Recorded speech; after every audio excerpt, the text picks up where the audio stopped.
what you didn't hear. Written by Jupiter Sacadura. Illustrated by Melissa Culver. They saw him sitting all by himself.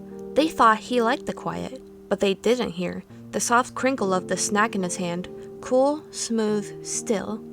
To them, the laughter sounded happy and fun. To him, it stabbed like tiny pins in his ears.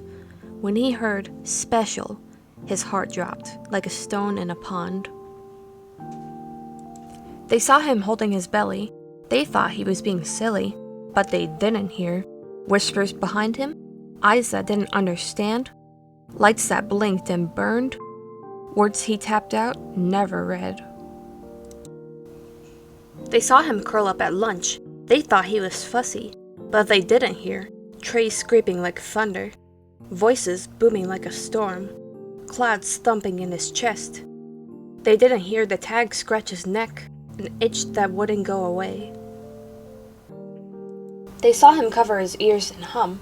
They thought he gave up, but they didn't hear how the world felt stuffed like a toy box too full, and then it popped. They didn't hear how humming stitched him together when the world fell apart. They saw him crouch and hide. They thought he was scared, but they didn't hear how their fun felt like loud drums beating in his chest. So he held himself tight like a stone under rushing water, so he wouldn't fall apart. They saw the room get quiet. They thought it was all better, but they didn't hear the echo bouncing in his brain, the quiet that hurt more than noise, the buzzing stares even when it was silent. They saw him sitting so still. They thought he gave up, but they didn't hear his blanket helping him feel safe, his slow, careful breaths bringing back the calm. To him, being still was focus. Stillness helped him see the world. No one seemed to see him that day. People's eyes skimmed past him, like looking through glass. But then, someone did. Her smile glowed like a starry night. What they didn't hear was her eyes meeting his, like she really saw him. Two boys sat thinking, realizing they knew. Hockey buzzers, train whistles, the sounds that came too fast, too loud. They were surprised. They felt the same noise too. They saw him point at a cloud. They thought he was daydreaming, but they didn't hear the words his fingers said. Cloud, fish, swimming. And the girl who answered, "I feel like you," she said.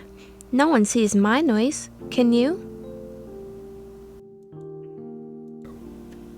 They gathered to eat apples. Others thought it was just a snack, but they didn't hear the sparkle of a first time, the joy of trying, the comfort of sharing without needing words. Each bite was brave, like picking up a stone, cool, small, a little heavy, and choosing to carry it. Each bite was brave, and sweet, and enough. They saw him bouncing with joy.